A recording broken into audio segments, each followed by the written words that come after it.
109 चक्र है हमारे शरीर में। उनमें से मुख्य है 12 और उनमें से भी मुख्य है 9 और उनमें से भी मुख्य 7 चक्र है।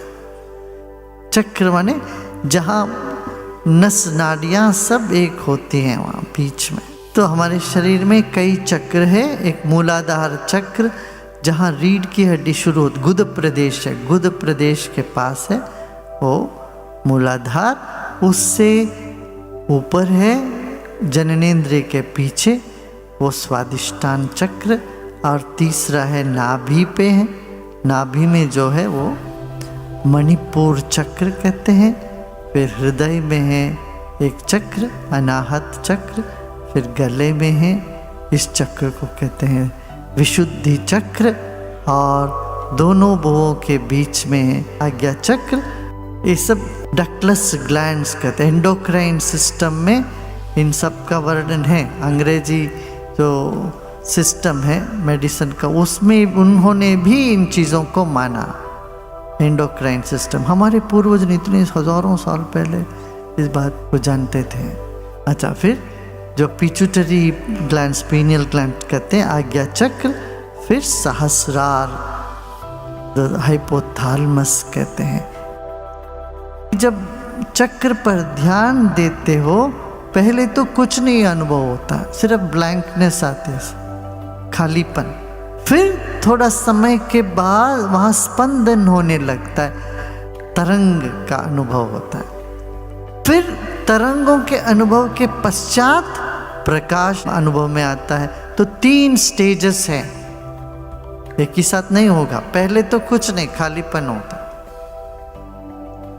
हाँ?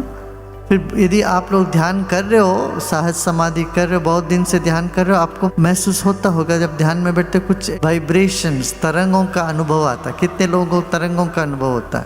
हाथ उठाइए। फिर तरंग बदल करके फिर ज्योति रूप होता है। घर में कोई सो रहे हो तो उनके सिर के ऊपर 12 अंगुल के बीच में ऐसे हाथ करो, उनका नाम लो या सिर्फ हाथ करो तो वो जग जाएंगे। उनको छूने की जरूरत नहीं। हमारा सूक्ष्म शरीर 12 अंगुल पर खत्म होता है। मन इतना बड़ा है, इसको वैज्ञानिकों ने कैरेलियन फोटोग्राफी वगैरह लेके तुम्हारे आभा मंडल का चित्र भी निकालते हैं अभी। और तुम ध्यान करते हो, सुदर्शन क्रिया करने के बाद आभा मंडल का चित्र लो और पहले लो, बहुत बड़ा फर्क होता है। हमारा सूक्ष्म शरीर स्थूल शरीर से बड़ा है।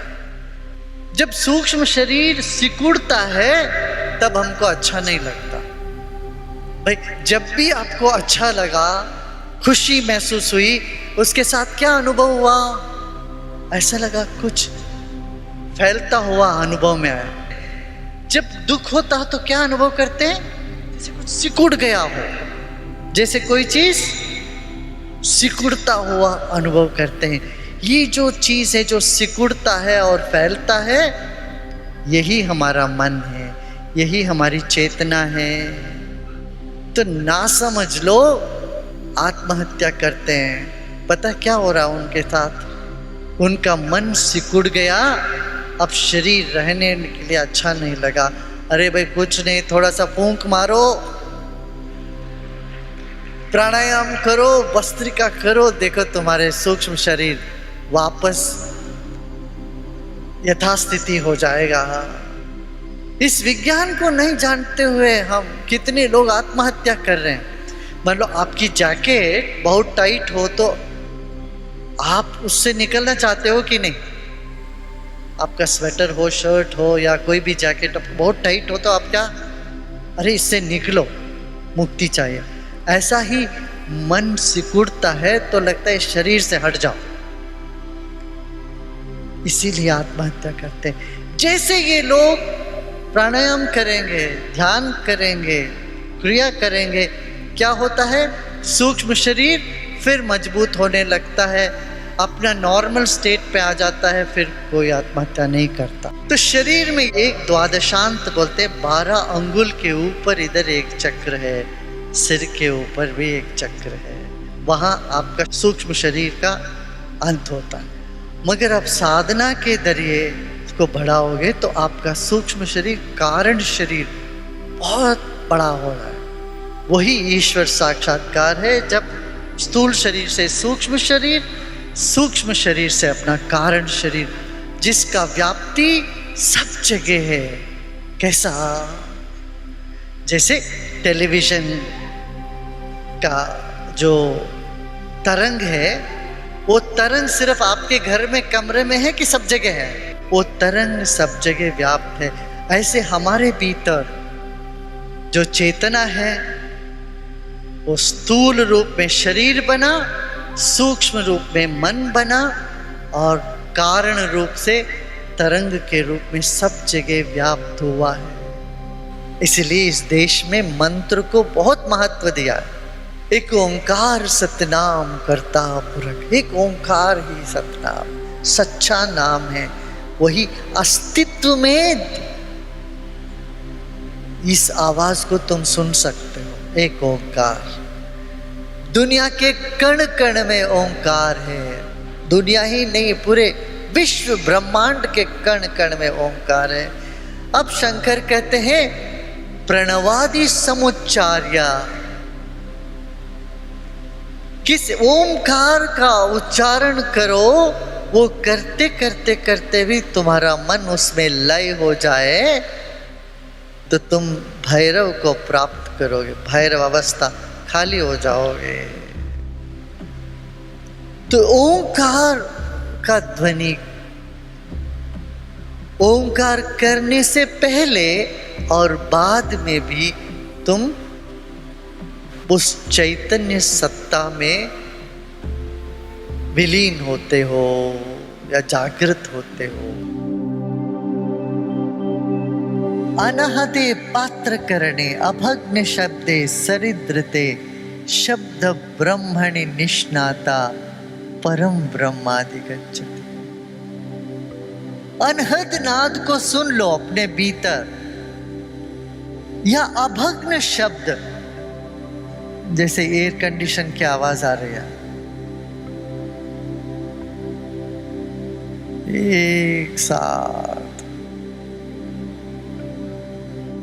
या एक झरना, पानी की झरने का आवाज सुनते सुनते सुनते सुनते तुम शांत। जब लोग आत्महत्या करने जाते हैं, जब पानी में कूदने के लिए लोग जाते हैं, कम लोग मरते हैं उसमें, पता है? वहाँ पानी के किनारे जाके बैठते ही या देखते ही कुछ मन में होने लगता है, कुछ मन शांत हो जाता है। वैसे तालाब में, नदियों में कूद के मरने वालों की संख्या बहुत कम है, पंखे में लटकर के मरने वाले ज्यादा।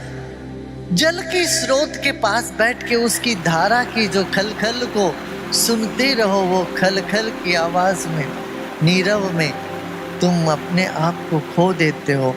उस स्थिति में तुम भैरव के करीब हो जाते हो। फिर शिव कहते हैं शब्द को सुनते सुनते सुनते फिर शब्द के परे चले जाना, कि शब्द भी कुछ समय के बाद बोझ लगता है, भारी लगती है। आप सबको लगता ही है ना, बहुत ज़्यादा लाउड स्पीकर, बहुत ज़्यादा कोई भजन करते रहे या कोई भी गाना चलता रहे, लगता कब इससे मुक्ति हो। जितने हम संवेदनशील होते हैं उतने हमको सूक्ष्म शब्द पसंद आने लगते हैं। जो कम संवेदनशील है हार्ड रॉक पसंद करते हैं, एकदम मोटा और रॉक बैंड। उससे क्या होता, हमारे शरीर के अलग अलग चक्रों पर भी इन नाद का असर होता है। बेस ऑफ द स्पाइन, पहला चक्र पर रॉक बैंड का असर होता है, इसलिए उनको अच्छा लगता है। फिर वहां से ऊपर जाएंगे, नाभि, नाभि में तंतुवाद्य का असर करता है। आप सितार बजाइए, वीणा बजाइए, या कोई मेटालिक स्क्रैच होता है ना, कहाँ आपको अनुभव होता है? कोई लोहे का कुर्सी या कुछ खींचे तो आपको उसका असर कहाँ पड़ता है बताओ? पेट में पड़ता है। नाभि से हृदय तक तंतुवाद्य का है। तंतुवाद्य माने तार से बनी हुई होती है, सितार हो, ये सब, गिटार सितार सब इधर। फिर हृदय से लेके गले तक का असर बांसुरी की है, फ्लूट इंस्ट्रूमेंट्स का है। फिर वहां से चलोगे भ्रूमध्य में घंटी और शंख। हमारे मंदिरों में भी ऐसे ही सब रखा जाता था। सबसे बाहर बड़े बड़े नगारी, नबत्तु, ये ड्रम्स, ये सब रखते थे। उधर से नीचे जाते जाते गर्भगृह में सिर्फ घंटी होती है, छोटी सी शंख होते हैं, घंटी होती है। अब बच्चों को सुलाना हो तो रॉक म्यूजिक लगाओ, कोई बच्चा नहीं सो पाएगा दुनिया भर के। उनके लिए क्या कहते हैं, जिंगल बेल, जिंगल बेल, छोटी सी घंटी, छोटी सी आवाज हो, तरंग हो, जल तरंग, पियानो, इस तरह की इन चीजों से बच्चे सो जाते हैं, शांत हो जाते हैं। बच्चा बोलने से पहले गाता है, पहले गाए आप बोले, गाते हैं। हर व्यक्ति जीवन में गाते हैं, चाहे शवर के नीचे भी गा ले। संगीत भी एक माध्यम है। यहाँ शिव कह रहे और संगीत के माध्यम से भी तुम मुझ चैतन्य सत्ता में आ सकते हो। ये बहुत सुंदर बात है।